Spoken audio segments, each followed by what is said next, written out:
Gusto mo bang maging mahusay na magician? Ito ang mga natutunan ko. Una, master the basics. Lahat ng malupit na magician nagsimula sa basics. Hindi kailangan ng maraming props o malalaking illusions. Kahit simpleng card tricks o coin tricks, basta perfect execution, may impact. Pangalawa, practice lang ng practice.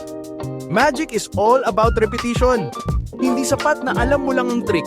Dapat kaya mong gawin ng flawless. Kahit nakapikit.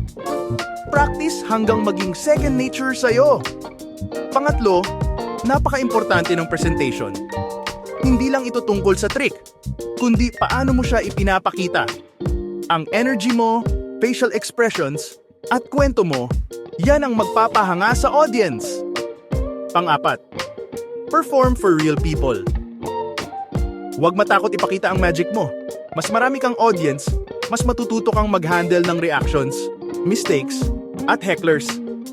Do close-up magic, street magic, kahit sa friends mo muna. Pang-lima, find your own style. Hindi lang ito tungkol sa tricks, kundi kung paano mo gustong ipakita ang sarili mo. Ano ang branding mo bilang magician? Ako, storytelling at emotional impact ang focus ko. At higit sa lahat, never stop learning. Magic is a lifelong journey. Keep creating, keep surprising, and most of all, keep the wonder alive. Ano ang magic goal mo? Comment below.